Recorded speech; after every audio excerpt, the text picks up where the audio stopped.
రారా పుట్టినా కదా అప్పుడే రమ్మనే సార్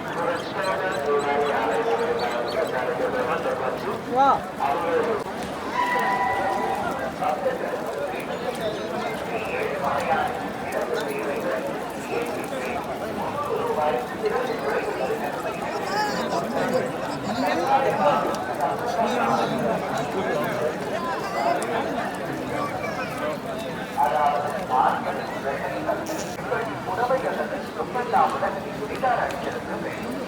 அவ்வாறு இல்லாத பட்சத்தில் ஸ்ரீ ஏழுமலையான் சேவைகளின் பங்கேற்க அனுமதி வழங்கப்பட மாட்டார். தப்பதை பாலிப்பதை போராட்டத்தை புருஷரோ பிடித்தார்.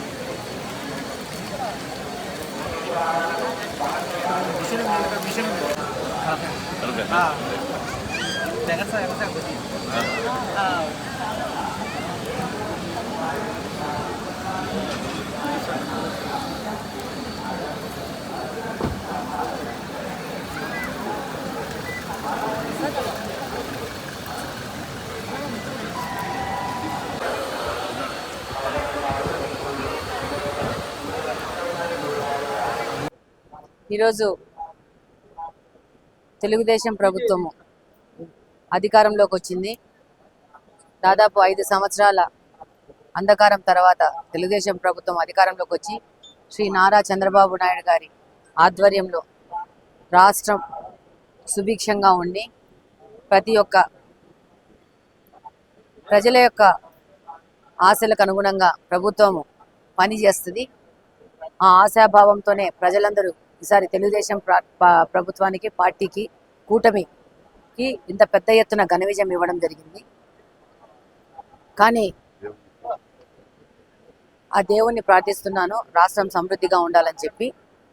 అలాగనే మా కడప నియోజకవర్గం కూడా చాలా బాగా అభివృద్ధి చెందాలని పర్సనల్గా ఆకాంక్షిస్తున్నాను. అలానే దేవుణ్ణి అందరూ బాగుండాలని మొక్కుకోవడం జరిగింది. ఈరోజు ఎలక్షన్ అయిపోయినాక 1 సంవత్సరం తర్వాత తిరుమలకు రావడం జరిగింది.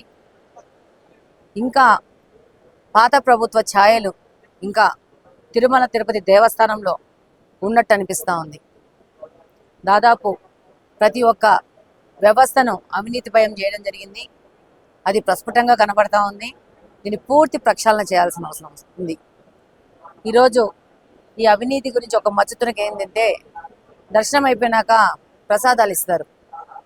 దాని క్వాలిటీ ఎంత దిగజారిందంటే, నేను ఇప్పుడు ఉన్న అధికారులకు కూడా ఇప్పుడే చెప్పి రావడం జరిగింది. వాళ్ళు అంటారు మేము ఆర్గానిక్ ప్రోడక్ట్ వాడుతున్నామని చెప్పేసి. అంటే చాలా మంది దగ్గర ఫీడ్బ్యాక్ తీసుకున్నామని, అంటే వాళ్ళకి బాలేదు అని చెప్తుంటే వాళ్ళు మనకే నచ్చజెప్పి పంపించే ధోరణి తిరుమల తిరుపతి దేవస్థానంలో ఉంది. అంటే ఈ 5 ఏళ్ల ప్రభుత్వం యొక్క ఛాయలు ఇంకా దేవస్థానం నుంచి బయటికి పోలేదని అనిపిస్తూ ఉంది. తప్పకుండా అధికారులు పూర్తి ప్రక్షాళన చేసి పూర్వ స్థితికి తిరుమల తిరుపతి దేవస్థానాన్ని తీసుకొస్తారన్న ఆశాభావంతో ఉన్నాము. అలాగనే అధికారులకు కూడా మేము లెటర్ రాస్తాము. ప్రతి ఒక్క చోట ప్రక్షాళన చేసి ఈ యొక్క ప్రసాదాలు ఒక క్వాలిటీతో భక్తులకు అందించాలని చెప్పేసి వాళ్ళకి లెటర్ రాస్తాము. అలాగనే వాళ్ళకి మీ ద్వారా కూడా విన్నవించుకుంటున్నాము. వాళ్ళు తప్పకుండా ఈ విషయాన్ని గమనించి వీటినన్నింటినీ మారుస్తారని కోరుకుంటున్నాను. Thank you very much. Venkateswara Swamy దర్శనం ఎన్నో జన్మల అదృష్టం. 5 సంవత్సరాల అరాచక పాలన అయిపోయిన తర్వాత మళ్ళీ ప్రజలు కాంక్షించే తెలుగుదేశం పరిపాలన వచ్చిందని, రాష్ట్రం అన్ని రకాలుగా బాగుండాలని, మంచి పరిపాలన అందిస్తున్న చంద్రబాబు నాయుడు గారికి కూడా ఆయుర ఆరోగ్యాలు ఇవ్వాలని కలియుగదైవాన్ని ప్రార్థించాం.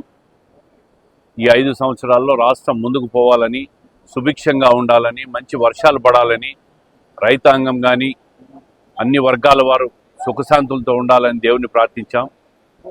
అదేవిధంగా టీటీడీలో నాణ్యతా ప్రమాణాలు పూర్తిగా దిగజారిపోతున్నాయి. గత 5 సంవత్సరాల్లో ఉన్న పరిస్థితి ఇప్పుడు కనిపిస్తూ ఉంది. దీని మీద ముఖ్యమంత్రి గారికి కూడా ఖచ్చితంగా ఒక లేఖ ద్వారా తెలియజేస్తాం. టీటీడీ ఈవో కూడా లేఖ రాయడం జరుగుతుంది. మళ్ళీ టీటీడీని ఒక అటానమస్ సంస్థగా భావించి దీంట్లో ఏ రాజకీయ జోక్యం లేకుండా ప్రతి సామాన్య భక్తుడికి కూడా దర్శన భాగ్యం లభించి నాణ్యత ప్రమాణాలు పాటించాలని చెప్పి టీటీడీ అధికారులు కూడా విజ్ఞప్తి చేస్తుంటాం.